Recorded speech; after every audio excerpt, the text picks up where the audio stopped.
Hello, everybody. Welcome to another episode of the Footie Femme Fatale podcast. And I am joined by two of my amazing friends, my Footie Femme Fatale friends. I'm going to introduce them in a bit, so please stick around because this is the wrap up for the Euros 2025 in Switzerland, which was amazing. But yeah, I need to discuss this with some people. So yeah, roll the intro. Turn the volume on for a woman's football show. You're listening to Footie Femme Fatale, a women's football podcast. All right, Footie Femme Fatale. Thank you very much for that intro. I'm here together online with Kyra.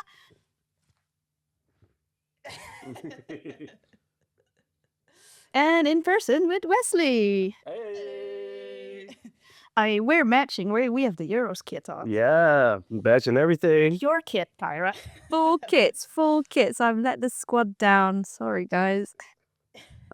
I guess when you're winning all the time, you don't have to wear a kit. I like that, Wes. I like that. We're already begun. Ooh. Yes. So, quick introduction. You already know who I am. I'm Tammy. I'm the host of the Footie Femme Fatale podcast together with Kyra, who is also our frequent host here. Kyra, how you've been? How did you comprehend? What was your first response after the Euros? Man. Just man. Okay, maybe not man. Woman?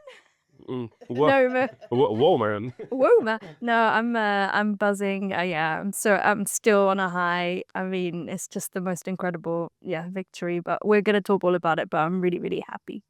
Yeah. Nice. Congrats. Well, Thank you. I'm gonna say Thank this you. for the spoiler alert. Yeah. I was just gonna say this is a bit of a spoiler, but before we move on, I just want to introduce Wesley. Wesley Thank you. is one of our former co-workers at the same company we worked at, and you're actually a sports editor, Yeah. which means you know everything about sports. That is exactly what it means. I've got zero questions and all the answers. I can testify. So, He yeah. knows a lot. He knows a lot. He does know a lot. So the reason why we invited you is like you know a lot about sports in general, and you also have an interest in the women's sports. We've went to, I don't know, 2 games together, 3 games. I think at least 3. Like, Bro. Netherlands against the USA. We went to the Women's Champions League in Enschede. Oh yes, I am. The game in Breda was against Germany. Yeah. Chelsea. And then And Chelsea you said. So yeah, I think 4 then. 4. Damn, that's more than I thought. Damn. Wow. that's more than you, Cara. Yeah, for sure. Oh. All right, so welcome, Wes. We're happy to have you here, and we're curious to see your insights, and also if you view it from a women's football point of view. Of course, you're welcome. Compared to the women's football, I think it's going to be a nice little discussion here. In case you didn't know, we also posted a lot of pre-match information slides, and I just want to shout out to all the amazing contributors that contributed to our Instagram account. So in this case, Anton, thank you very much. Alba, Olivia, and Emma for contributing to our content on our Instagram. So at Footie Femme Fatale.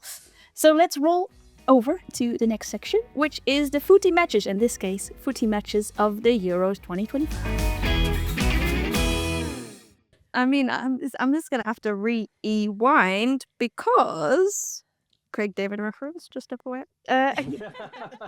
Yes. Select. Oh my gosh. Thanks, Wes. Thanks. Sweden versus. Well, I mean, no, the group stage. Like it started as we spoke about. Well, I spoke about in one of the roundups in the group stage. We lost. Wait, did we lose the very first match? Yeah, We did, against France. against top-ranked France. Well, not number 1 ranking, but top side, and it was like I would say it was. I don't know if it was a shock, but it wasn't a good start. Like no one wants to start a group stage No. tournament with a loss. We looked unstable. A lot of the news was saying, "What's going on? Maybe this is the second." You know how the second tournament is always like, "Oh, they've done it. Yeah, They're not going to be able to recover." Right? We hear that. bit of an eye-opening experience, perhaps. Yeah. And I also had some like mutterings that maybe Serena's like not got it because she obviously has it, but just maybe you know how coaches run their lengthful Yeah. career or whatever. Exactly. Yeah. But yeah, that was the group stage. That's how I remember just the loss. But then it came back. But we obviously Yes, we know. The Dutch people know very well. Wow. Another spoiler. Oh are my we? god, yeah, of course. We're my favorite Nederlanders. Let's talk about that. Whoa. Oh, sorry, Tati. No, but I mean that was a needs to be a shock. separate. That's a separate episode. No, No, yeah. but I can do a separate episode about my disappointments. No, don't. in case anyone's yes. forgotten, what was the result, guys? 4-0. I'm terrible. Was it 6-1 Actually, or actually, 6-0? I did forget. 4-0. I actually did forget. yeah, 4-0. I was like, really? Oh, Yeah. that's terrible. No, man. It was awful. Wow. Yeah. But Well, can we Mm. touch on it a little bit briefly? What was the reaction like in the Netherlands? I was in the UK at the time, but what was the reaction like? I mean, similarly to when England lost, where everybody was like, Serena Wiegman doesn't know what to do or she's doing blah, blah, blah. Same thing here. And we already know that Annelies Jonker is Yeah. leaving or Yeah. has left now. Yeah. So it was like reconfirming, like, see? But like he's done. He doesn't know what he's doing, blah, blah, blah. Like one of the stats was the team, the player on the Dutch team that had the most passes was Daphne van Domselaar, the goalkeeper. So Yeah. For those keeping score at home, that's not a great stat. that's not Yeah, a good indeed. stat. Indeed. Never good. So yeah, now everybody was like, oh, and then the annoying thing was there was all these men stepping up. See, women's football is shit. See, I told you, it's still nobody cares. Nobody's watching. Blah, blah. Yeah. It's horrible to watch. Based on one game. Yeah. Yeah. It was It's a bit exactly. of shame, right? Yeah. Like because of the momentum, like Yeah. there appeared to be like momentum going our way, and like perhaps like more people intending to watch. Yeah. I haven't heard about like the actual rating, but I feel like at least the intent was there more. So to then lay a huge egg the way we did. Yeah, I also personally felt that Anders Jonker, like his time is gone. Because we still have a talented squad. Like most of our players, they play at good teams. They've experienced a lot. Like they're not inexperienced. You know, it's not their first rodeo, and we still perform well against like the lesser opponents. But anytime we're facing a good opponent, we of late over the last year we just get clobbered. It feels like. For sure. And people keep referring back to the golden age when the Netherlands won in 2017. But if you compare those matches, like in general, of those that Euros to this Euros, it's like you can't even. It's like a whole different game, even whole different time period. So it's so unfair to say, well, what happened? Like we were the champions. Yeah, but women's football is growing exponentially. Oh, absolutely, absolutely. Like you can tell. I distinctly remember in 2017, for example, like England were on the were coming up, but weren't necessarily they were still like reaping the benefits of like their recent investments. Spain wasn't a factor, you know, like, and that's not to take away from our win because it was a great win, but like the competition has grown like almost exponentially. For sure, yeah. sure. You remember, I think I shared with you, Tammy, that in 2017, the top leagues in the world still had like people that had another job. Do you know what I mean? Like WSL, Yeah, that makes sense. the league, they all had 2017. That's not even that long ago, and look where we are now. Not even a decade. Indeed, Crazy. Yeah. But yeah, so the group stages were fun for some teams and for other teams were not that fun. I did enjoy Switzerland. They did very well, I think. And The team or the country? both. Okay. We can Both, talk yeah, about the both tournament did in a bit, like later. But no, the team, I think the home crowd thing is really a factor when it comes to playing, Oh yeah. where you're Well, playing. yeah. So the did you fact that see that? Switzerland went through, Yeah. it was like really unexpected because they're like 34 or something on the ranking. And you could argue that, well, perhaps not their best player anymore, but Ramona Bachmann, Oh, yeah. like the veterans, like she tore ACL like a month before the start of the tournament, and she's like one of their most creative players. So to still advance without her, I was really impressed. Yeah, definitely. For sure. Wow, I totally forgot that was good shout that they lost their star player just before. Right, former Chelsea player. See Yeah. Oh, No. that Yeah, of course. got that out, got that out. Fix that in post. All right. So then, when we went through the group stages, so England went through, the Dutch were not through. So I guess that was the biggest upset. I think most countries were expected to go through from the group stages, right? Yeah. So then we moved on to the quarterfinals. So we just picked some games that were insane. Well, first of all, let's talk about Sweden England, Oh, this because this match was nail biting. So in case you don't remember, Aslani scored the first goal in the first 5 minutes of the match. oh yeah. And then Stina Blackstenius scored She's the second so goal good. for She's Sweden. so good, Blackstenius. Yeah. What a name, by the way. I love it. And she lives up Blackstenius. to it. That's the amazing part. I like, how do you live up to a name? That's Black Stadius. And then, let me think, was it in the last 10 minutes? Yeah, I it was think? Yeah. 79. It was like, Yeah, it's like the 79th minute. yeah, 79, 81 or something. Yeah, Lucy Yeah. Bronze with a What header. the F? And then your Oh, favorite, oh, Kyra. Oh, yeah. What a hero. Lucy Bronze. Oh, yeah. Well, yeah. Lucy Bronze is the engine or the pit bull or whatever she's called. Like, Both. she is a Both. right. Got the dog in her. Get that. And then the two who was scored by, I always forget how to pronounce her name. You know. And Oh, yeah. Oh, she's still super young, right? she's super 19. Oh, she's good. 90. What the- She's so good. Like, So if she's gonna start someday, or like, she's gonna ruin defenders.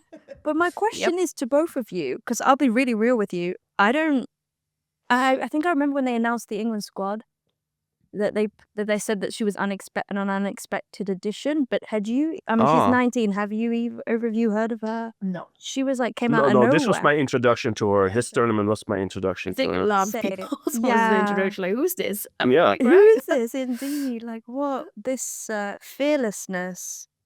Maybe that's what it Yeah. is. You come into a tournament, you've never experienced it. You're young. She definitely plays fearlessly. Yeah. Mm. Yeah, crazy. I remember, like, perhaps like her most memorable moments was a shot that didn't go in. I forgot against who it was. Was that ended up against a crossbar, but like maybe it was against England. I think it may have been like after England like equalized, and she like chipped the goalie, and it was such a cheeky effort, and it just happened to hit the crossbar. But it was so good. Wasn't that the semi? I think that was the semi. It could have been a semi. Yeah. Yeah. Because they just leveled and then that one, or they almost leveled one of the two. Yeah, I think so. Like it would have been the winner from what I remember. Yeah. Yeah. Anyway, so that sorry, we get so quarterfinal excited here, went- guys. We're all reliving it again. It's been a month ago. And still. No, actually, it's been a few weeks. But yeah, so that went into penalties. So extra time, then penalties. And that was, I know we were texting, and you said, which I found, I was like, yeah, is it though? Because you said it's really like it's an embarrassment for women's football, this penalty shootout. So how, enlighten us. Why would you Thank say? you for bringing that up, Tammy, because I felt I was speaking also to a few other male football friends of mine as well, and I said it to them, and I looking back, I think anyway. Point is, I feel like it. I don't know, Wes. You've probably got really good memory of many penalty shootouts. I just felt like how All shootouts. right. I just feel like how this was. If I remember correctly, 4. Don't reference me 100%, but it was something like 4 or 3 out of 16 or something like that went in. And I don't know. Right. I watched it and I thought, how can all of these be that bad? I think it was the quantity, right? And I think that's what I Right. meant. And I don't know if I think differently. What did you think of that, Tammy, when I said that? And what were I your thoughts mean, on it? Yeah. I thought it wasn't that bad, but then again, I don't have the same memory as Wesley or you for men's football, so I don't have that reference. But then at the same time, I felt like the goalkeepers were really good, especially the Swedish one. She stopped like 3 of them. Yeah, So, true. is that a bad penalty then? Or is it a good penalty for the goalkeeper? That's a good right? point. So, That's a good point. Yeah. And So what I don't- about like yeah. missed ones? Do we then count the missed that? ones, yeah. Mm. I think that would be bad on the player, obviously. So, yeah, some of the winning one that Sweden could have had with the goalkeeper against the goalkeeper, Yeah. Falk, Yeah. that was bad because she blew it over. Like, Right. that was bad. But I wouldn't say it was that bad. Like, if it was really bad, it would have flown all over the place. Like, that's bad. True, You know what I mean? true. But, Also, it just happens, right? Like, I think whenever there's a bad, quote unquote, bad shootout in the men's game, like we just gloss over it. You know what I mean? So like, That's it's a bit of a shame interesting. that we do like some micro analyzing. Like, right. when I watched the penalty shootout, I didn't even like realize how many misses there were because I just enjoyed the drama. It's like, yeah, say, let's just enjoy the drama, and then afterwards I'm hearing like, Dramatis. this is look at these stats. I'm like, yeah. Not that. As a neutral fan, I know you were for England, and but I really enjoyed the whole. I was tension because dying. It was so Yeah, it was amazing. Yeah. It was. So Yeah. I feel like if you go into the shootout with like good intentions and as a neutral viewer, how do you come away from the shootout with like complaining? It was such drama with like even the goalie trying to take the deciding PK, and the goalie had been so good, so I was like, oh, surely she's gonna nail it if she's taking the 5th one, and then she steals it all on the other side, and I believe Sweden had like after that moment like, still 2 other opportunities to win it, and obviously they both missed. So wow, it was great. It was, as a neutral fan, it was great, but for Kyra, it was. Oh yeah. No, yeah, I agree with you guys. For the women's game, like the fact that it was so dramatic and entertaining, as you both said, was fantastic, right? I think we can, and I don't think, from what I read, nobody spoke about it like that in a negative way after that. It was more like, who's watching this All right. tournament, and why are you not watching this Yeah. tournament, right? Yeah, exactly. Yeah. Absolutely. Exactly. So moving on, like we have 2 more. The semifinals. I'm just gonna pick Germany and versus Spain, which was so. In this case, the reason why I put this down because it was 0-0 for a long time. Look, literally extra time 0-0. So normally you would think 0-0 was like very boring to watch, but this was not boring. It really could go either way. And same thing here. The goalkeepers kept the game like alive. Yeah, Crazy. very good defending. So good. Very yeah. good defending. And then Spain, well, Bonmati made Hey. in extra time, which was such a Bonmati goal, like switching around past the defense in an impossible short corner. Was Yeah. Passing amazing on the goal. over. Yeah. Wow. It was resourceful. She's so good. And bear in mind that we already discussed this, but Bonmati was in the hospital like a month earlier. Right? Oh, you couldn't tell. Yeah. Malaria, right? I mean, let's Crazy. just put that out that she had malaria. Wasn't No, she had the sinuses. Oh, infection. right. Oh, wait. I thought it was malaria. I think I'm mixing that up with another famous person. But she had a serious sickness. and then- yeah. yeah, she's so talented. I watch her play. I'm like, wow. Yeah. I love that she had the goal to try it, to try. What an effort! Like real time, I did not think she would go for that angle, and but when I saw the replay, I noticed like just as she was about to shoot, the goalie was like giving instructions to the defender, and that told me that the goalie didn't expect it to go in or like for her to shoot either. So like everything felt just right. It was it was a great moment. So Bonmati actually said in a press conference, like, we've studied on Katrin Berger. There you go. And we knew she wasn't defending the short corner. No way. That's why I went. That's crazy. Bonmati and me on the same level. We're on the same. What? And Yeah. do we agree that Anne-Katrin Berger kept Germany in? Like, do you feel like Germany were really good or in that game, or was the goalkeeper? Do you know what I mean? Like, was she the reason why they were still I in don't at that I don't extra want time, to right? call it a yeah. Well, it was a very balanced game though.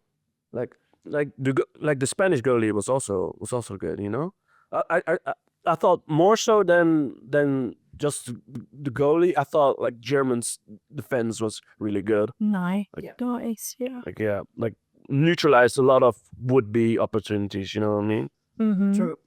Very good. And they deserved to be in the semi-final, both teams, right? They were that good in the tournament. Oh Yeah. for sure. Mm. Yeah, Germany had been on a roll Yeah. like over the last year or so. They're definitely back. I feel like. For sure. And then we move on to the final, which was literally a week ago. No more. No, wait. Last Sunday. So, Yeah, a week ago. So yeah, it's Monday today, guys. In case you're wondering. But yes, it was a week ago. England versus Spain. So I just want to ask you, Kyra, since you were in England, how was the vibe before the match? Like, what was the intention? Did people have a lot of faith in it, or were they, afraid? mm, You know what? From what I was reading, yeah, it was it was on all the billboards, it was on all the adverts, you know, like here we'd have it on the Albert Heijn, it was there, it's like the Tesco's and the Waitrose, the adverts. It was in general, I think it was like quiet confidence, but obviously like it's Spain again. There was a lot of it's again. It's like this is painful because we've Sure. been there. But I would say yeah. quiet, non-cocky confidence, which is not typical of England. I think sometimes we can be over cocky. But wow, yeah, the vibe was it was very much like a summer of sport and hope and positivity. I don't know what we had just before, but there was something else going on. And people were just it was good. It was really good. Yeah. So would you say there was a healthy respect for Spain, but at the same time the mindset may have been like if anyone is able to overcome this challenge, it would be the Lionesses. I think so, yeah, especially after the penalty and then the Italy, I think it went to extra time. There was like a momentum. I think that there was it was still very much like Spain again, you know. We'd been there and we played in that last final not great, if I remember correctly. And then it wasn't good. It wasn't good, so bit of nerves. I'm smiling because we know how it ended. Yeah, so let's talk about the final. Obviously, England versus Spain. Spain as a World Cup champion, which is also on this thing here, says FIFA World Cup champion 2023, so the most recent big tournament before the Euros. But let me think, how did it go? I already forgot to say. So to be honest, I didn't really watch it thoroughly because I was at milkshake. Oh yeah, Wow, sorry. yo, cut that. Cut that out. She was at a festival. So it's a rewatch. Yeah, sorry. I was a true Footie fan. I tried to watch. There's pictures of me watching it on the phone while we're making it pictures. So All right, edit those pictures in. I will. So, but Wes, did you watched it? Where did you watch it? I did watch. I was also on the road a little bit. Like I had some cat sitting duty when the game started. So and then like halfway to the second half, I had to move. I went to a bar to finish watching the game. But from what I initially did catch was that Spain were the better team, I would say. Deservedly got a lead, if you don't mind me saying that. Kind I agree. Yeah, first. But then, you know, honestly, I thought. Oh, yeah. Apologies. Honestly, I thought that Spain would like comfortably hold their lead. But then maybe my goal of the tournament, I want to say, obviously a clutch moment to equalize like relatively deep in the second half, but the degree of difficulty against this arguably stronger opponent, all that coming together because she was like leaning backwards and hanging while heading in the opposite direction, which is like one of the toughest things to do, right? So when she nailed the header, I was like, shouts to you. That's such a big way to step up in a big moment like that. So With our hats off. Russia Russo, right? Yeah, the Russo header. Russo, yeah. Nice.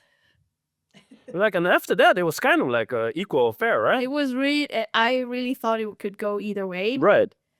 There wasn't a clear winner, which eventually led to penalties, and then it's really a coin flip, I think. But Yeah. but yeah, Kyra, how did you experience the Oh, final? no, I feel like I'm talking about it too much. I enjoy you guys. But no, but I agree with what Wes is saying. Like, we didn't play. There were many shaky moments in the first. It could have ended up like the World Cup final, like where it could have got away from Right. us. But I do think the Rousseau goal was a turning point, and also there was a few like, Yeah. like it's always interesting when you have people get injured, like Bronze, and then you almost have these Oh, like yeah. superhero moments where people are like, we can Oh. do this, and the momentum is growing, and you're like, you see people that were maybe really tired, like Hemp, they've been running the whole match, and then they suddenly, Yeah. so they sort of like revived And- each other. So it felt like a momentum. And moment. Laura was injured as well for the final. Oh yeah, right? yeah, she remember had to leave, Oh, yeah, right? Yeah. Yeah. Lord James, yeah. So there were these injuries, I think, that maybe sparked some sort of something. They're like, no, what do you call Extra it? adrenaline for Yeah, exactly. And then when Like I a saw next person up. and then penalties again, I was like, I'm done. I am. Like Yeah. more pens. That's insane, guys. You know who stepped up? The same thing as the last Euros. Chloe Kelly. That can only be one. Yeah, and then wow, yeah, we could go. Oh my goodness, Hampton, yeah, the goalkeeper for England. Oh yes, also What an incredible story with I don't know, you guys maybe know, like with her eyesight as a kid, she basically was cross-eyed and she had to have corrective surgery. So the goalkeeper, way. she couldn't, she Yeah. basically can't see what is it? death, right? Yeah, sort of distance, which is pretty Right, like a pivotal. depth perception must have been off, maybe. Yeah, exactly, depth perception, that's it. And then she just turned out, and the saves she made, I can't remember off the top of my head, I think it was 2 saves, but at least was it 1? Yeah, Bomati missed. Oh my god, yeah, that. Yeah, of all people. Yeah, or I think Hannah saved it then. I think she saved her pen. Yeah, can't- exactly, yeah. yeah. But yeah, that was a defining moment. And then the rest, even then I was like, we're not gonna win. I know I always get defeated at the pens. I'm like, just let me accept this, less painful.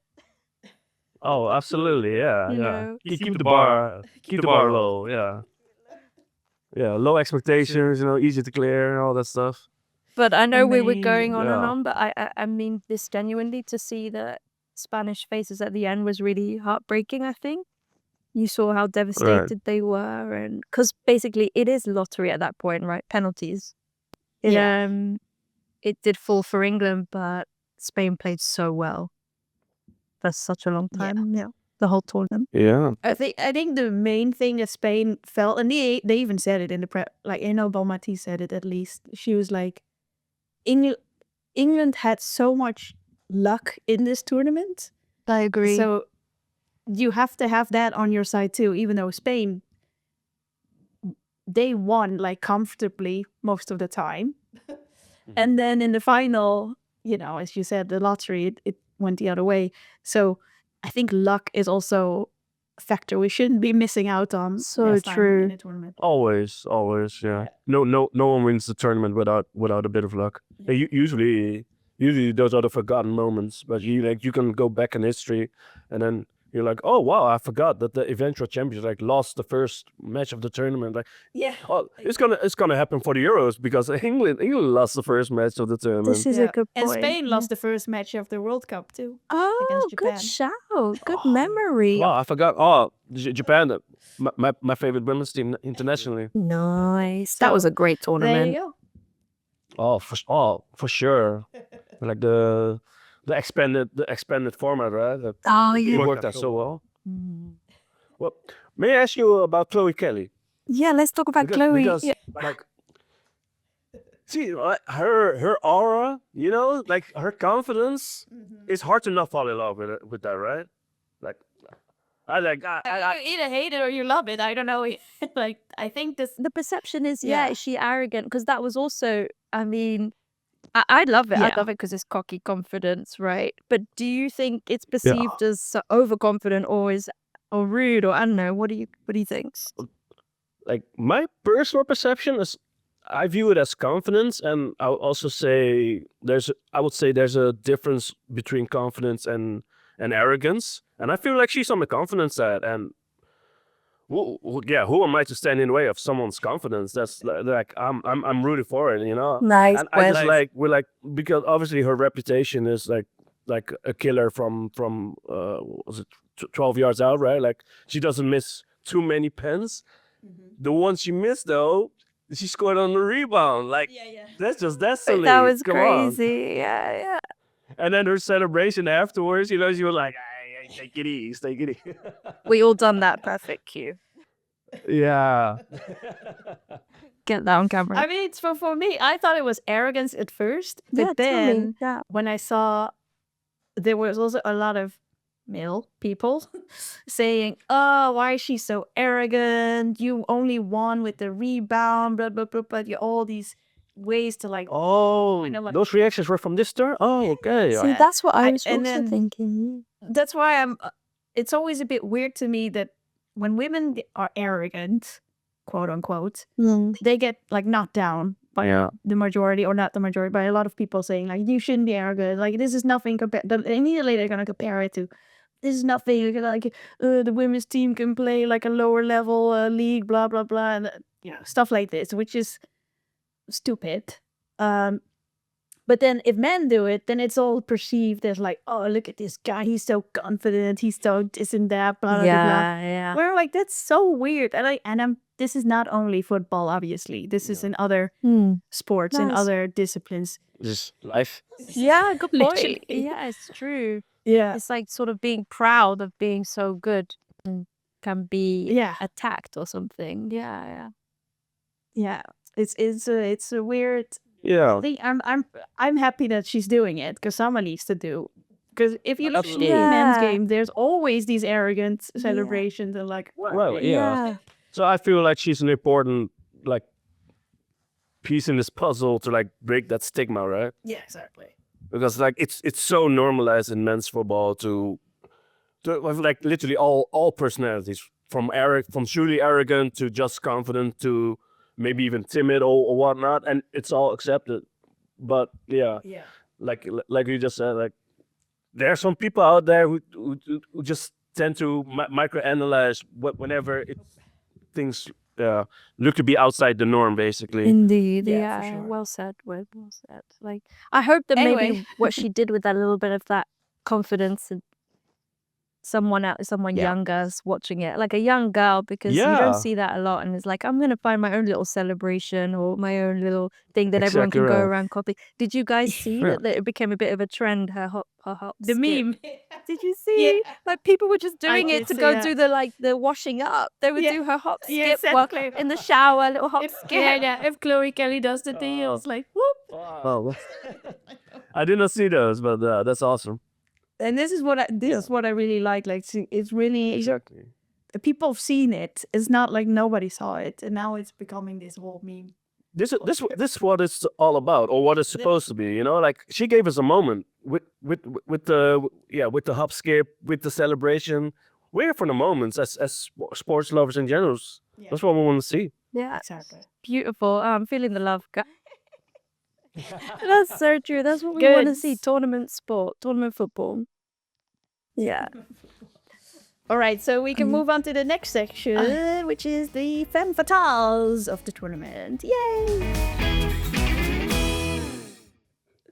All right, the next section is, well, we kind of already discussed about the Femme Fatales of the tournament. So who is our favorite player of the tournament? Kyra, you already kind of spoiled who I you like, but know. She. go for it. Spoiler. I forgot already. Yeah, you remember. So I know. Okay, I keep going on, but so she was the UEFA Women's Young Player of the tournament in the end, Michelle Adjuman. The Fair enough. 19-year-old. Yeah. I want to say she's a Londoner. Maybe I'm claiming her, but I'm pretty sure she's a Londoner. Go ahead. No, I'll do it. But no, like the incredible thing about her is that she scored 2 goals, and both were the crucial goals that got us to the next stage or True. led us to the next stage. So it was the Sweden one that led us to the penalties, and then Italy. I can't remember if that we didn't have penalties in Italy, right? I'm so traumatized by penalties. No, just a singular one. Singular. Oh yeah. Not But no, plural for once. we spoke about her, super talented and fearless, and yeah, really excited for the future to see where she does. She's at Arsenal, I think. Oh, I was about to ask. oh my god, I no, think she's so. not. That Is she? Yeah. Is she? Sounds about right. I looked it up. I just forgot. I think so. Well, I wouldn't say Arsenal sounds right. Yeah, we're all right. We know our Bad. This is stuff. bad. No, Oh, we no. know our stuff. We know. Oh our yeah. Trust us. We're very Yeah. confident with everything we're saying. We got our facts. Right, yeah. That's my girl of the tournament, Michelle Adjuman. Over to you Nice. guys. Who are yours? Oh. Wesley, who is your femme fatale of the tournament? Ooh. See, yeah, this is tough. Can I name multiple people? If you think there's more, please. I like the Norwegian winger, like Hansen. Kyra Hansen. Yeah, I really liked her. Like she was eye opening, and then of course she had to play for Barcelona because every good player plays for Barcelona.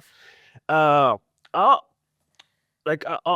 kind of spoiled like my potential goal of the tournament, but Hansen also had a potential goal of the tournament. If you remember, it's like she Reminder. sort of slalomed like through the defense, and then she chipped, and it wasn't like, if we be fair, it was intended to be a cross, but she ended up chipping the goalie, and it went in hitting the post.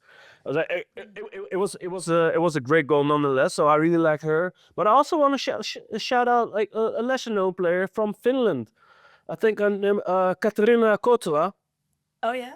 I think like she plays in Sweden, but like I think she deserves some love. I think she could play for like a bigger team in the in the future. We might hear from her again. So shouts to you, Kotola. Show. Nice. Yeah, no, I like that. so great stuff. I'm trying to think, who did I put out? Oh, I put down Berger. Katrin Berger. Good choice. Interestingly, she plays for Gotham FC, which is in the US. Similar to Esther Gonzalez, who is not from Barcelona, but is top scorer in the Spain squad. For once. So yeah. So why did I pick her? So she obviously had a huge role in this quarterfinal, right? Quarterfinal or semifinal? And then also again in the semifinal, and then eventually they lost with penalties. When they won with penalties, she was the big hero, blah, blah, blah. And then she actually said afterwards, she said, no, it's not just me, it's the whole team. And then even when the camera was like zooming in on her, she was like, no, Wow. go to the team. So that's Magnanimous.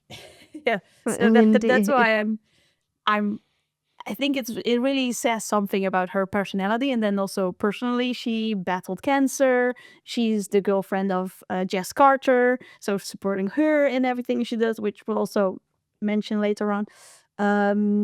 So I think it's a really, it's not just a player anymore. It's a goalkeeper, but she's so much more for women's football. So that's why I wanted to pick her. Wow. Well said, Tammy. Heartwarming story. Yeah, really. Yeah, I didn't realize. Bigger than sport, Kyra. Yeah, real emotional story. But like, I didn't realize she's been around so long. I went on her wiki, I think, after one of the matches, and I was like, oh, she's not new to the game. She's had a long career.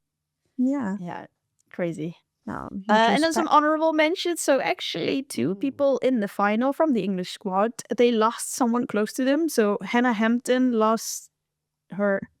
Wait, I did look it up. You have the spreadsheet there. Oh, Yeah, Her so grandfather. Yeah. yeah. So Hannah Hampton lost her grandfather days before the final, and then Wow. yeah, right, and then Ella Toon, who lost her dad, I want to say last year or the year before. Oh yeah. But then the day of the final, she lost her grandma, and then Yeah. it was really poignant because we saw some scenes on the pitch, like of her and Leah Williamson crying. And we didn't know at that point what happened, but later on you can put Right. 2 and 2 together and see how Yeah. emotional it was for her. But it's amazing Yeah. how, people can just pull themselves through for their team, for Yeah. their family, for it, and find another level of strength. So, For the country. damn, Wes. It really got, I think it got people really like, wow, she Yeah. loves her country, and she, even in her hardest moment, she turned up. But yeah, beautiful. I Getting mean, yeah, emotional. it's not it's not any. So if you look at football, it's not only a physical sport. You also mentally have to prepare yourself, and mentally have to overcome these situations and be Mhm. strong to pull through and Yeah, accomplish whatever. yeah, for sure. So yeah, definitely No doubt about it. mention for those two. Something that we only hear after the tournament. Also, Lucy Bronze playing with a broken what was it? What was it? Did she have like a sprained fibula? No, like a Tibi- broken Oh, was it broken? Yeah. Okay, Broken shin. That is crazy. Whoa. Oh, that's ridiculous. I What the? cannot imagine. So there you go. Another People honorable are- mention for the broken Yeah. shin. Oh dear. All right. So that's the femme fatales of this tournament. Let's move over to the spotlight story, and that's obviously a spotlight on all of the stats of this tournament. So yeah, roll the info Nice. for that. The Euros 2025 was hosted in Switzerland. If you followed our Instagram, you could have seen me in Switzerland. I was there in Lucerne, Zurich, and in Basel. So cool. So Do you have any questions about my experience though? Wow. Because I'm happy to answer any questions about the tournament you itself. go ahead, Putting us on the Wes. spot, Kyra. I know, Okay, I go like ahead. that. Oh, I like you- Way to deflect. Way to look. Larry, I got a question. I just want to take a break. What was your favorite stadium among the three you visited? Nice So question. my favorite stadium was for sure the Basel one, which is where the final was played as well. Oh, Which makes a lot of sense because it was, first of all, it was huge. It had like 3 tiers or 3, yeah. right. Yeah. So, and then you would look out and there was this whole huge building and people were in the building also watching the game. Yeah. And then the Zurich one I really hated, not only because the Dutch were beaten by England in that stadium, but also it was also a track and field Right. big stadium. So it was really far away. I could barely see anything. I was like, oh, this is so shit. I can't see Yeah. anything. You should definitely like clip in or like insert the a photo Yeah. of that, because like you're supposed to be like right behind the goal and you're not. You're like You're not. at least 50 meters away. For sure. Yeah. It changes the Yeah. experience, right? It really did. I was like, Definitely. I can't see shit. Did it go in? I don't know. And then you're just looking at the screen in the Yeah. stadium. Like, this. She's not even talking about the goal that's furthest. She's talking about the near goal. Whoa. I've So got yeah, a very, that- very specific question, and I always wonder with these tournaments, when you were at some of the matches that you saw, did you see like different, not just people from the countries sitting in, so for example, I can't think of a game right now, but did you have like different people, not from the country, sitting with those fans just for the tournament, just to watch the football? Right. Do you Oh, know what I yeah, mean? yeah. So there was a lot of Yeah. Swiss people that came for the ambiance and the Ah, experience. Rightfully so. nice. And then, Nice. well, I wouldn't say obviously, but as you all probably know, when we do the fan walk, so each game had like a fan zone in the city, and then like you had to walk for an hour or 35 minutes to get to the stadium, and then there would be an organized fan walk. Oh, okay. So fun. the fan walk with the Dutch is very very famous because, you know, it's just this whole orange army Yeah. behind the bus The and then going from best. links to Oh. yeah. So good. So good. And there was a lot of Swiss people dressed up in orange and walking with us Really? in Noir Nice. because they just wanted to experience it. And the That's reason so why we cool. could tell that they were not Dutch because when we were doing like Holland, you would say Holland, but they would say Holland, or like a bit of that thick German accent, like So good. Do Yeah, you right. That's so good. Do you have that on video? I hope you do, Tammy. They're like, oh, what? Dig that. You seen Netherlandish, yeah? Right? But they just wanted to go with the so vibes, cool. which is so cool. Yeah, that's awesome. Yeah. At the same time, these fan walks were mixed. So the first one was against Wales. It was like Welsh people walking among the Dutch people, Oh, Yeah. that's so cool. and it was like Yeah. no, I mean, Like no, animosity. no hostile environment, nothing like that at all. It Nice. was very friendly. Like everybody was super nice to each Awesome. other. And that really made the tournament. It was really good. It was well organized, I must say. Mm, Yeah. One Yeah. thing I already mentioned: public transport was totally free on match day, That's so you really could just good. hop on any train or bus or whatever you needed to go to get to the match, and you wouldn't get fined because you had a match ticket. Nice. Very good. So very good. really, they really encourage you to take public transport because it Yeah. was very well organized. So yeah, it wasn't really. Switzerland is expensive. Don't be fooled. But but the tournament itself was really That's right. They can afford you to ride for free on public transport. yeah. But yeah, Nice. no, it was really so really cool. really well organized. I got a lot of FOMO watching your Insta. I mean, we're like, she's in it. She's physically there in the whole environment. So that's different. Nice. Can I ask you a random question? Like, I'm pretty sure the viewers want to know. But I'm hearing this in my ear right now. But what was your favorite snack or food that you had in Switzerland? Favorite food is Do people want to know? at the stadium or Whatever you want. Whatever you want. I'll allow either. so because it was expensive, we only went out to eat like twice and the rest so we cooked something. But I did have a pretzel in the Swiss stadium. And they had like very good variety. They had like hot dogs or like, you know, proper like meals. And it was expensive, but still it was okay. Did you have a Um, classic pretzel? Was there any sprinkles It was a on the classic. pretzel? Yeah. With the little salt sprinkles. Well, that sounds good. Do you have Yum. a picture of that? I don't Like, know. Share it with pretzel. the I've never seen a fam. pretzel at the stadium. That sounds like a No, proper me too. Swiss experience, right? It was very Swiss. But they also had veal sausages, which I also found a lot. Oh yeah, right. Oh, You walk by fast, that I imagine. Thank you. Anyway, but yeah, no, that was the tournament as a whole.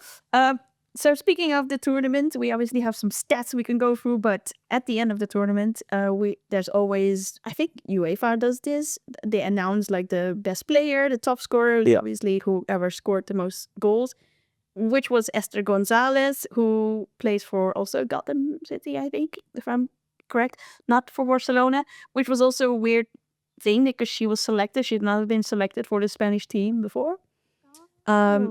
And now she's the top scorer of the tournament. So there you go. Things can go your way. Best player was Bonmati. so good. Hard to argue with. No words argue it. necessary. Yeah. And then young player was Michelle. Sorry, I said that they were weird. yes. So in terms of stats, so first of all, the biggest fan walk. So I already mentioned the fan walk is when you walk from the fan zone all the way to the stadium, like an hour or 2 hours before the match, was the one with Spain and the Switzerland in Bern. 20,000 people attended the fan walk. Whoa. That's a lot That's of a lot people. Yeah. Wow. Insane. Biggest Yeah. attendance as a whole of the tournament was in fact 657,291 people. Nice. So let's Wow. yeah. a lot of people.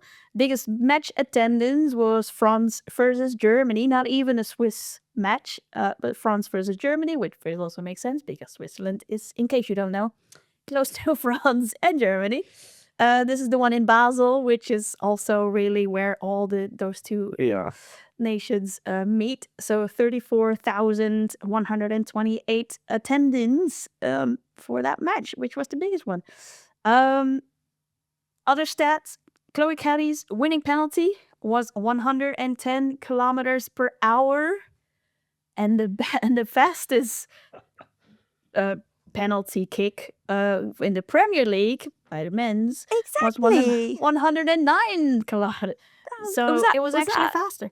Was that last season? I remember reading that stat, the Premier League comparison. Oh, wow. Damn. Whenever I think of like speed of things, I always think tennis for some reason. But it's an important it's an important fact with football, right? Like how quick how fast you hit it, I guess.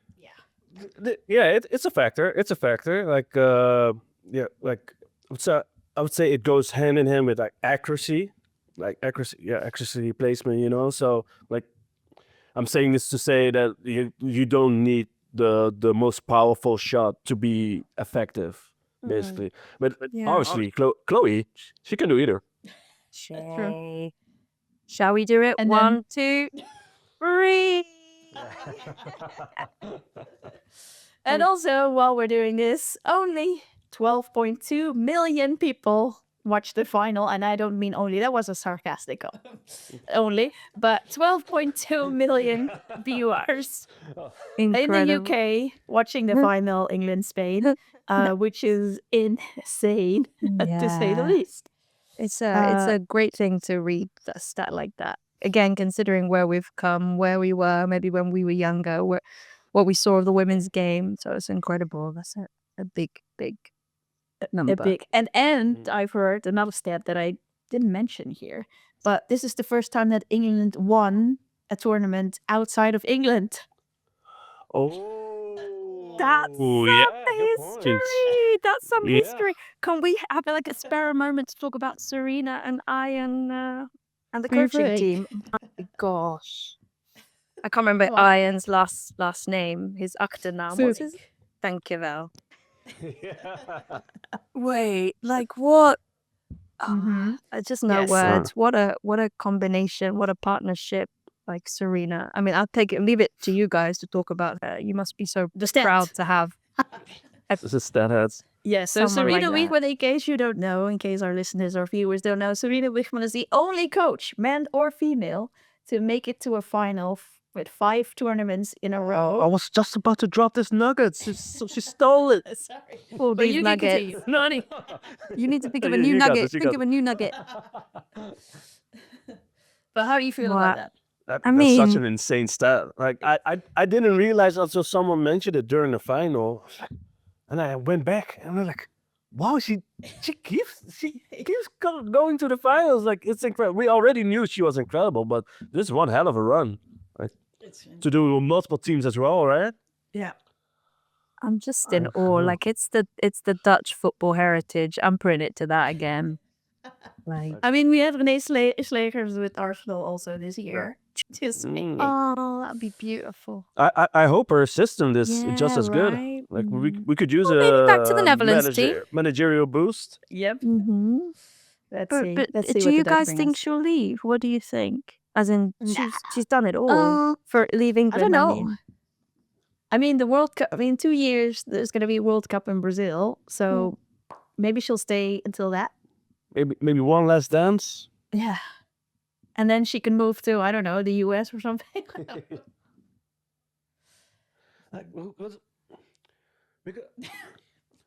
I'm thinking out loud here, but has she ever won a World Cup? I don't think so. No, she lost to. Right. Yeah. So, she's definitely gonna stay then. Yeah, like she's got to be motivated to win the World Cup, you know? Yeah, for sure. Cool. Yeah, this is binding. Don't worry about it. All right, let's move on to our next segment, which is The Flag is Up. and the flag is up, we discuss anything that's related to diversity, equity, and inclusion, because this is not just a normal women's football podcast. It's so much more than that. Everything that's happening off and on the pitch. In this case, we're gonna talk about onside, meaning that's positive, or offside, meaning that's a bit negative. Beginning with the positive. So we're still talking about England, obviously, a bit, back-to-back winners of the Euros. And they went home literally the next day after the final, and then the next day after that, they went to Downing Street to celebrate with the Prime Minister and a bazillion ton of people as well. So this is an interesting fact. The last time they won, which was in England, again, their tournament was in England, there was 7,000 people shouting at them, or celebrating with them. And this year in London, there were 65,000 people celebrating with them in London. Unreal increase. I It's didn't not even realize like, that. Yeah. Oh, I didn't realize that at all. I remember reading that Leah Williamson and a few of the team, like ahead of the Downing Street, and then they did the outside Buckingham Palace. They had the celebration. Serena danced with Burna Boy. We need to talk about that, all of that. But then I remember they were reading that the girls were really worried that they wouldn't get enough people to stand outside Buckingham Palace. Like there wouldn't be enough people, and in the end, there was so many.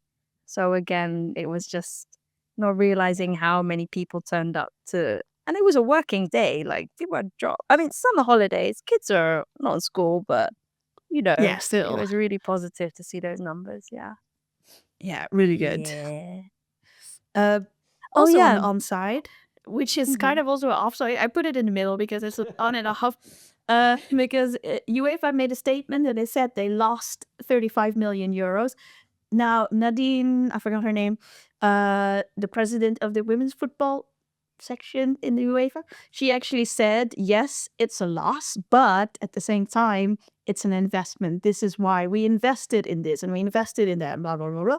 Because the tournament as a whole, if you look at all the other stats that we already mentioned, is really grown in comparison to the previous one in 2023? No, 2021. So yes, the UEFA made a loss, they said, but then at the same time, it's an investment because next time that loss will be less or will be actually profitable. We'll see. The first thing that came to me when I read that is like, because I'm always a bit skeptical when it comes to these business-related numbers. I was like, how much of this loss is basically a tax write-off? You know what I mean? It's like, I'm not trying to be like a conspiracy theorist here, but it's quite common to apply creative bookkeeping to this type of deal, and often with you see this with the franchises or like leagues that are in the lift, like it benefits them to stay in the red, quote unquote, in the red a little bit longer than maybe the actuality would suggest, if that makes sense, just because of the benefits. So I'm obviously I'm not in the know enough to know whether this is also happening here, but I just wanted to throw that out there. Maybe I'll add just a little bit to that. I know it's never good with the conspiracies, but this is actually a fact. UEFA and FIFA obviously have reputation in terms of, I don't know, whatever this safe space, corruption. There was a 2015 FIFA corruption case. All of this to say C word. that, yeah, there is something we should always read widely, and I think, yeah, not like you say, Tammy, is positive and negative, and I think when it's sometimes framed that way, it might have people jumping on it to then be like, oh yeah, this women's game is still not up to scratch or something. But yeah, let's not always take that on face value. No, I mean, there's a lot of big companies that still lose money every year. So it's like, Exactly. Yeah. take it with a grain of salt. Yeah, you can't take it at face value. There's a lot of context to it, that some of which we do know about, and other factors that we don't know about. Yeah, exactly.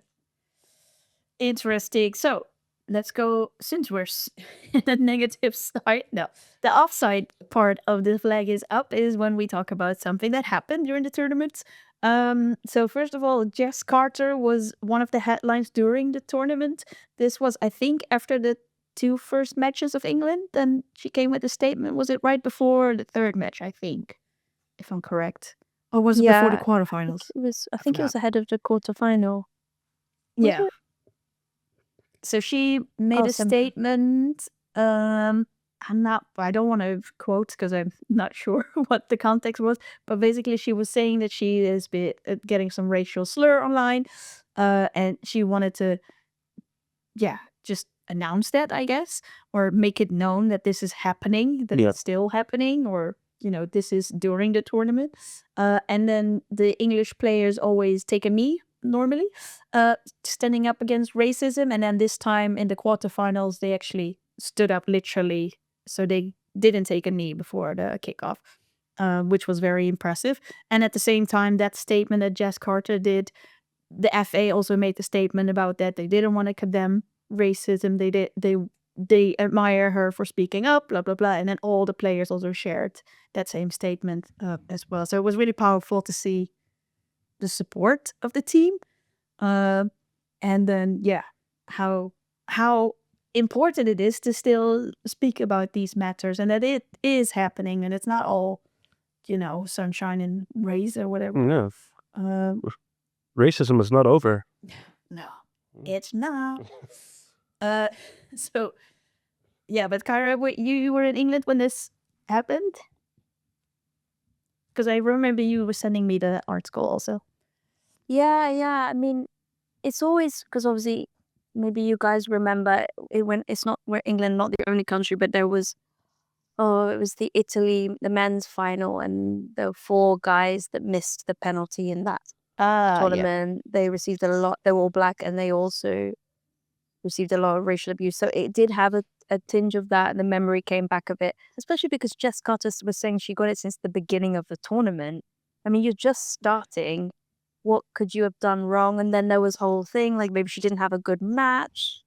She wasn't defending that well, and then she got pulled off. Right. But it wasn't related to any of that. But in the end, people just jumped on that and decided to abuse her. And I think, but I want to say that I feel like the support that you saw from the rest of the players in the tournament, it wasn't just the England team. There were lots of people that spoke out, and I think that was great to see always.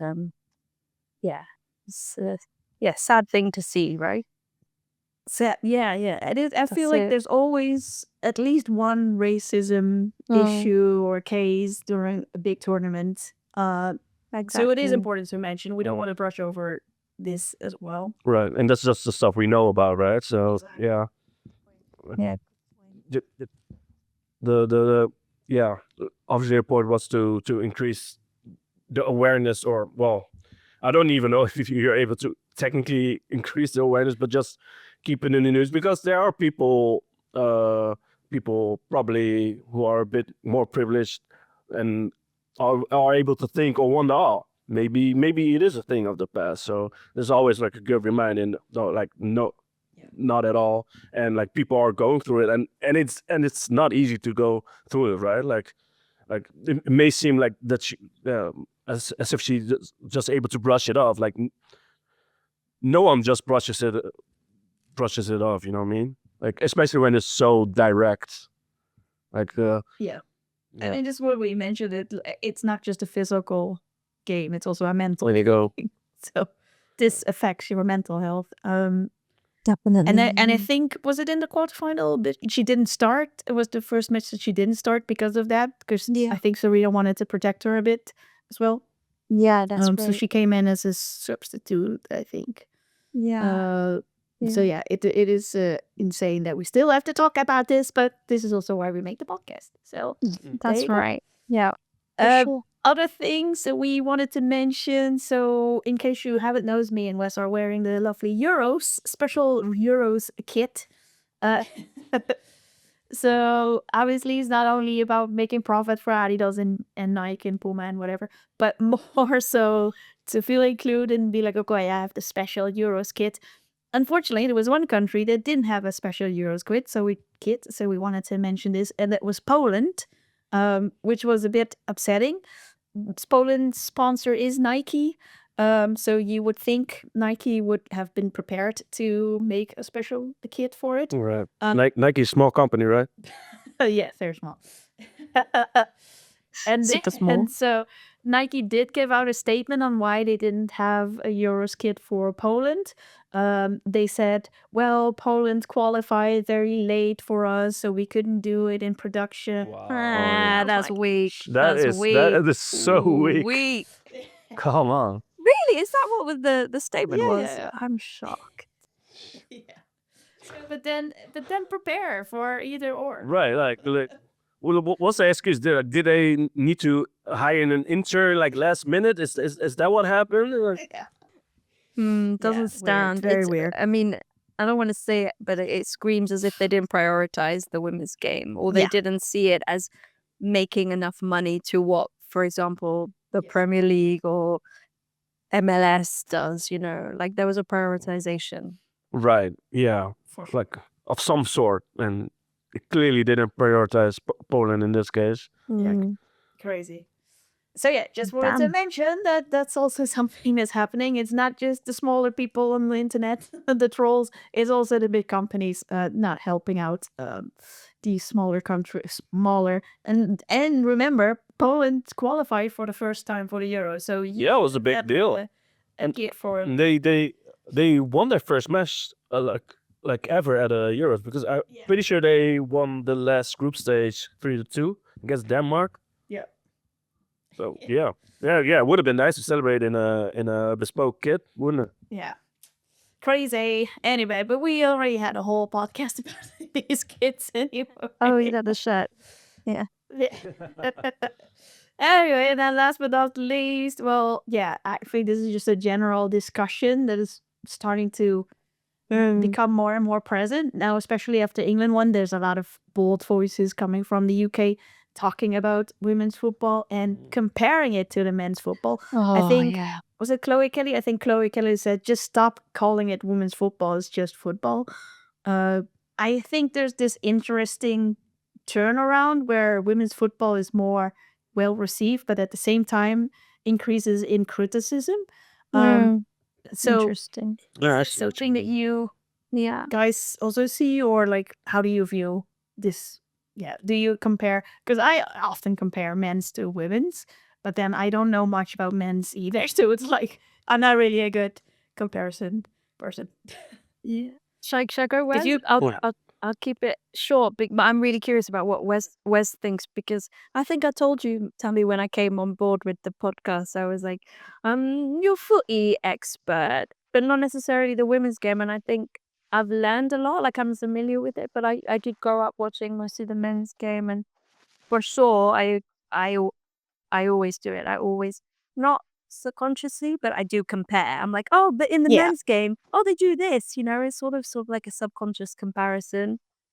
Yeah. But I do start to take into account, and there's been some experts, the pundits, like Jill Scott, for example, the way they talk about it. I'm trying to not mimic, but pay attention to how they talk about the women's game, because they somehow don't talk and compare it to the men. So right. I feel like I'm shifting a little bit, again, more naturally, because I think to me it's just been subconscious. I just had watched Yeah. a lot more men's. But I'm curious about Yeah. you, Wes. Yeah. It makes a lot of sense. It is like, and it speaks to, like, I think my perspective speaks to what you're alluding to there. Is like, I don't really love the comparisons. It's like one of my biggest gripes whenever I talk about women's football with friends or people come up to me, like within the first two sentences they will make some sort of comparison. And I think the biggest thing is to like try to enjoy it for what it is. And if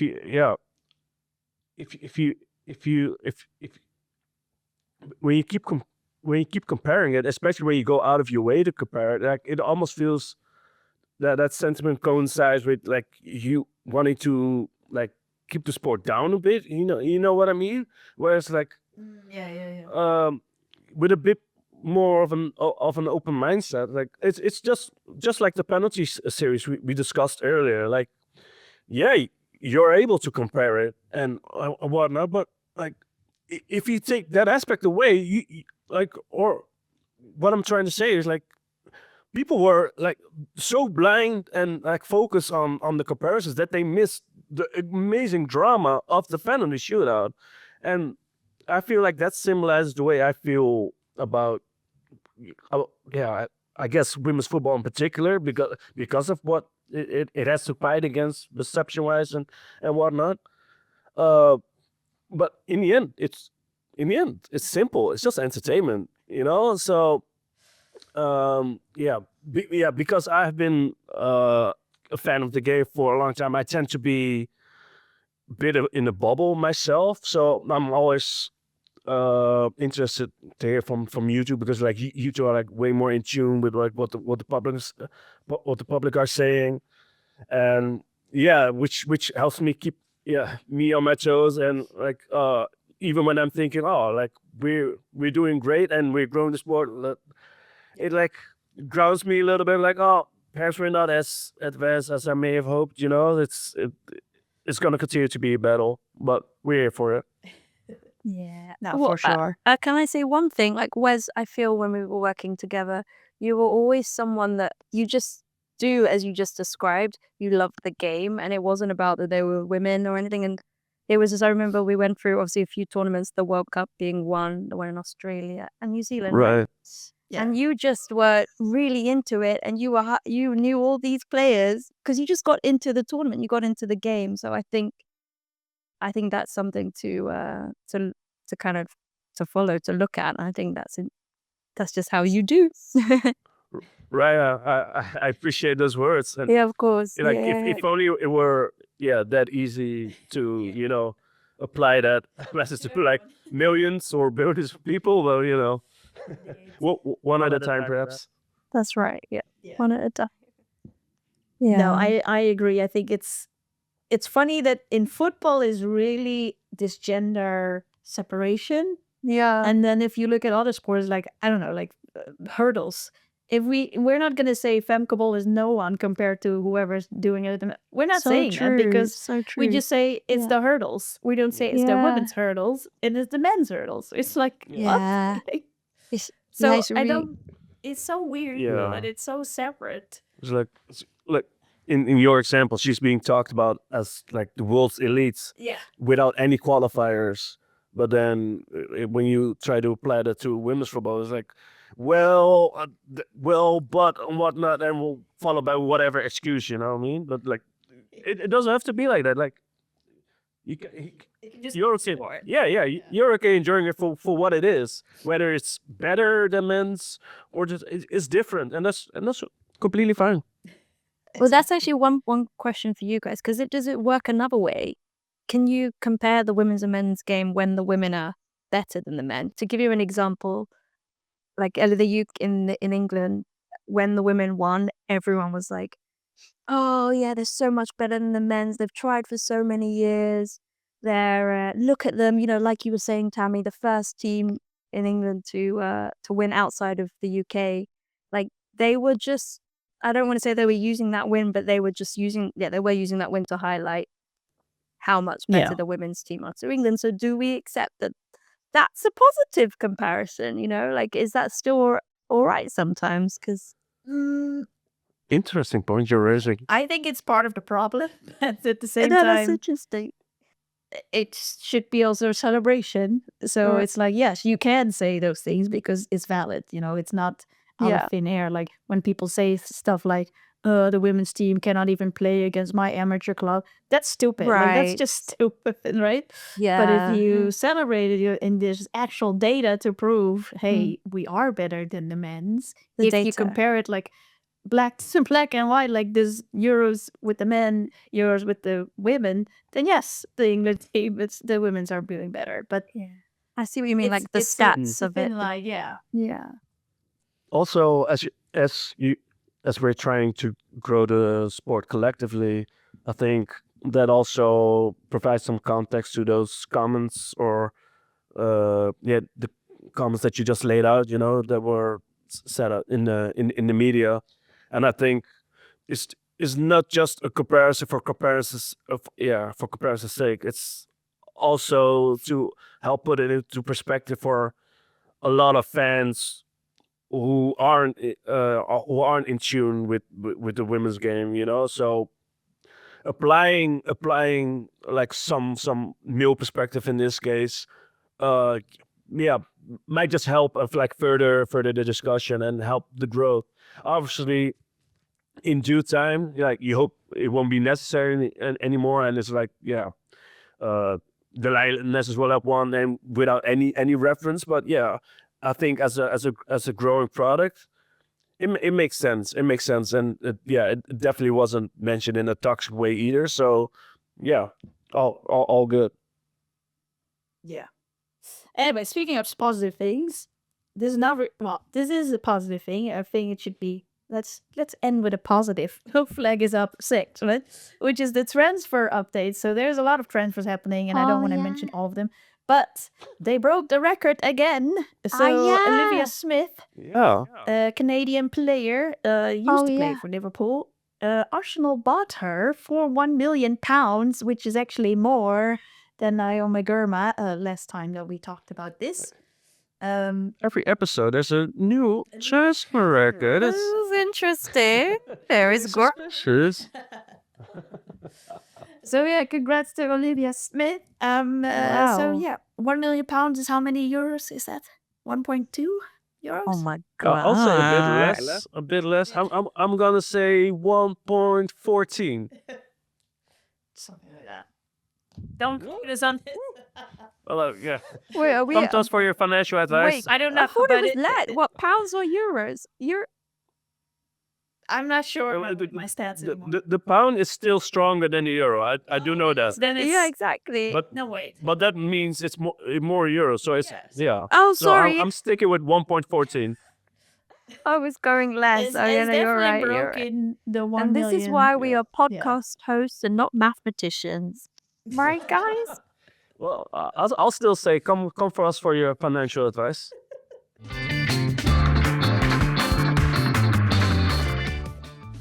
All right, I think Nice. we're about to wrap up here because No, we've been I talking don't wanna a wrap lot. What's happening Oh, in yeah. football now? So actually, we're in August. What is happening this month? The teams are playing a lot of friendly matches abroad. They have training camps. They want to prepare. Obviously, there's a lot of transfers happening, so they have to rebuild the teams, etc., etc. So when do the local leagues start again? Because nationally, the teams nationally, they have a bit of a break. They come back in, I think, October. Maybe even September. Maybe even September for the World Cup class. Qualifiers. Players. Oh, yeah. So that's not later. But the leagues that are starting, so I have an overview here. The Liga F, I feel really old and just need glasses. Liga F, which is the Spanish league, will start at the end of this month, so the 31st of August. The Bundesliga, which is the German league, September 5th. WSL, also September 5th. The French league, the Arkema Day1 league, is 6th of September. Eredivisie, here in the Netherlands, also 6th of September. And then for some reason, the Serie A, the Italian league, will start in October. 5th of Wow. Interesting. So yeah, lots to look forward to after the summer, meaning the new leagues, new teams, new players, new faces we have to get familiar with. And I'm curious to see what is going to happen. Yeah. Any teams you're Nice. looking forward to, Kyra? To see? Chelsea, obviously. Yeah. I wanted to make an effort to watch more Liga F. I don't know. Do you guys? Ooh, I like that. You can watch it on the Zone. It's free. This was my next question. Is that where I watch? That's from next year. Yeah. Oh, from this season. It's still on the Zone, right? Yeah, Liga F is on the Zone, and then Champions League is on Disney Plus. Oh, I forgot about that. Ah, Oh, they had me subscribing to services. Like, do it in a Disney Plus subscription. My goodness, how much is it anyway? I'll give you my Oh. login. You can have a Oh, Disney. yeah. This is on camera though. How many All for the women's game, Wes. Everything. Personally, I'm curious to see the London City Lionesses since they promoted Good Oh, shout. for our Good USL. shout. And they've been harvesting a lot of players, including Daniela Fodderdo. Yeah. But also, That's I think true. the latest one was the Italian play that was also making a lot of impact at the Euros. yeah. So I'm really curious to see how they're going to do. Have you taken a peek at their kits? I did. And you Oh. know what? They don't sell it on their website. Wait, what? You know where they sell it? At Where? Foodies. Nike. Oh, Wait, where? Foodies. Foodies. Oh. But it's not there yet. So It's not that. Foodies had made a statement that said, we know there's going to be club shirts, but we just want to wrap up Euro shirts. And then I think at the end of August, they will make a launch of the club shirts. Had you seen? Wait, that makes it sound as if. Oh, sorry, Oh, go no, ahead. sorry, it's okay. We're originally. Have you guys seen any of what it looks like? Is there even The anything London out City, there? I haven't seen any. Oh, Me okay. neither, though. But I'm curious. But yeah, I'm going to get obvious. I'm going to get to fund the dog shirt. Aren't they owned by the same owner as Lyon? Or am I making that up? Yeah. They are. Cheryl Kong is the queen. Yeah. I kind of want to root for them. Yeah, me too. Same Underdog. So, new yeah. team. So I'll keep an eye on them, and if for click, I'll be rooting. Maybe buy myself a kit at Booties. Yes, let's do it. I think that's pretty much it, unless you have any ending remarks.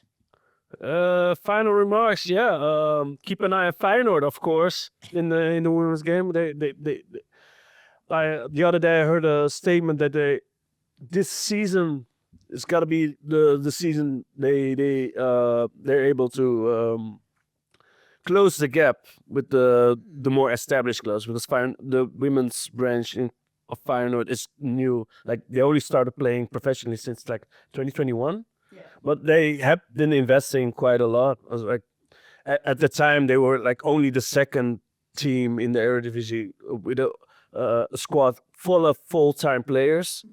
Like obviously clubs like Twente and PSV had mostly full-time players, but not everyone. So which made me proud a bit as a Feyenoord supporter. Like at least we're trying to do things the right way, but obviously success on the pitch has been ups and downs. So keep an eye on them, and maybe that's a good storyline to follow.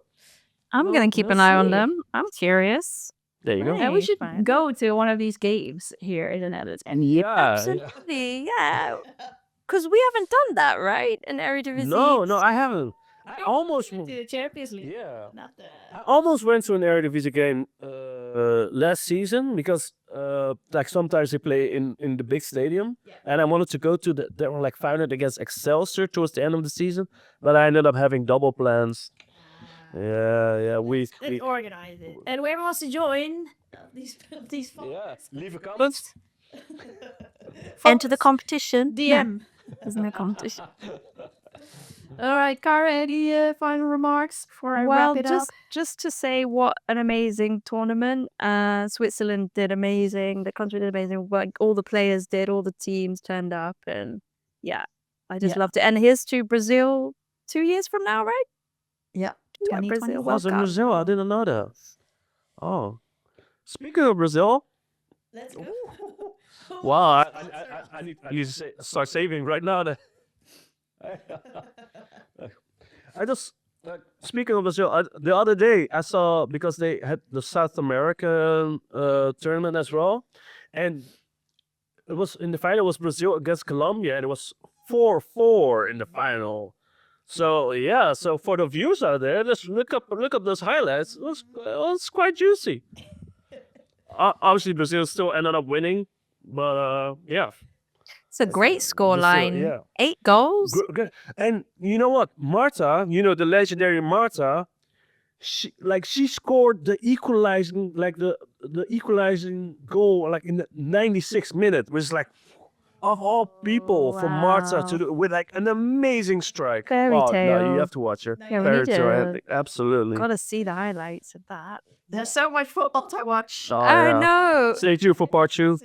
Exactly. Indeed. Anyway, I want to say big thanks to you both, Kyra, for online. Always appreciate you. Wesley, thank you for joining for the first time. We hope to have us board again. Pleasure. We'll make it happen. Then you have to wear a different kit. So every time you wear a different one. That's Yeah. London City. It's coming. yeah, for sure. All right, thanks everyone for watching. Keep an eye out on our podcast and our Instagram at Footie Femme Fatale. Like and follow and subscribe, all that jazz. And I'll see you in the next one. Okay. Ciao.